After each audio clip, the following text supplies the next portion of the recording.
Line play, that's it. And the trenches. And clearly we can talk about weaponry in the quarterback-driven league, but that goes all out the window if it can't be protected. And so I know Howie Roseman's all about the line. Let's get these big 360-pound dudes who can move. Let's find them. Or 400-pound guys and have them lose weight like Mekhi Becton and move them, right? And then just keep drafting these kids from Georgia or all these other kids, and let's get BG back out there, the old guys, and let's go hunt. And I'm just wondering here, is this a blueprint just in general, or do you think that maybe the rest of the AFC will start looking at this and go, this is the way that we're beating Patrick Mahomes. We're going to get to the Super Bowl. To heck with this. What do you think? Yeah, it's a blueprint. There's no question, but it's one that's very hard.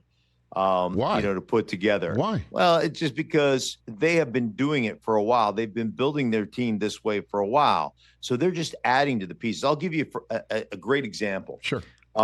So a couple of years ago, the Philadelphia Eagles had the best offensive line in football. And you know what they did? They had they had Jason Kelce, who is an all-pro Hall of Fame center, right? And you know what they did? In his heyday, and he's still playing at a really high level.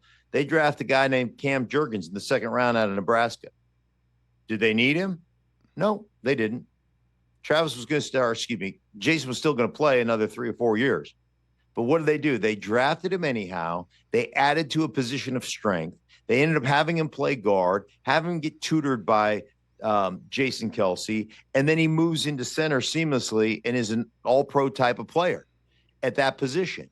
And so, a lot of teams suffer because they neglect positions of strength. And they say, hey, that's a position of strength. Let's go chase this receiver. Let's go chase that guy. Oh, man, we need more weapons. We need weapons. Let's chase. Let's do this.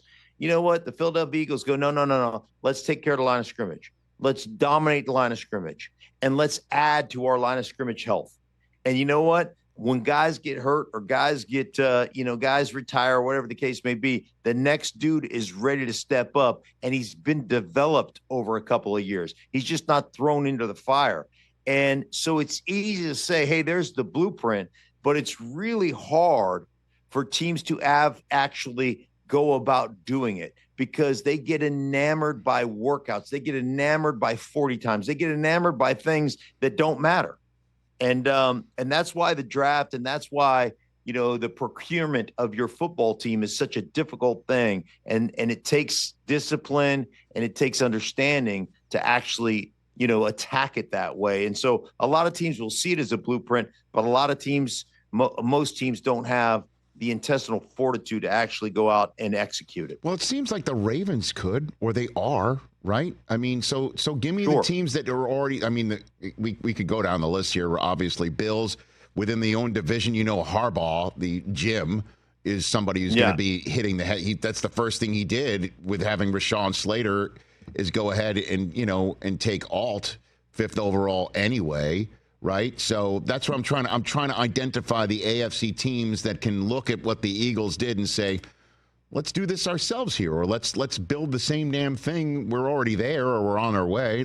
Give me some ideas here. Right. What do you think? Well, you're talking about obviously what the Eagles were able to do, and they lost some guys, but Sweat was there, and you mentioned BG Graham was there, and then they infused that, young talent on the inside and all those different things. But I'm with you with the Chargers. That makes sense to me. The Chargers understand that. Jim Harbaugh understands that. Your guy Peyton in the Broncos, right? You already got the defensive side of the ball going in that direction. You got the defensive player of the year cutting off half the field too, right? And then you just got to make sure that you understand where we want to go and be right. And one thing about Sean Payton, I will say this: Sean Payton historically has done a really good job of identifying with his other people, George Payton over there as a GM, but identifying kind of what they want, what kind of player they want. I think that's another thing, Rich, it's so important about building a team.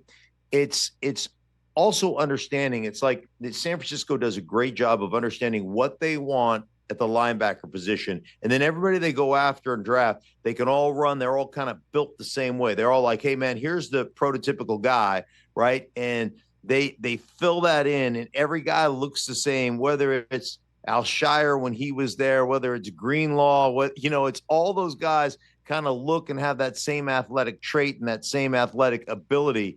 I think that's one of the things to really understand what we are, what we want at each individual position.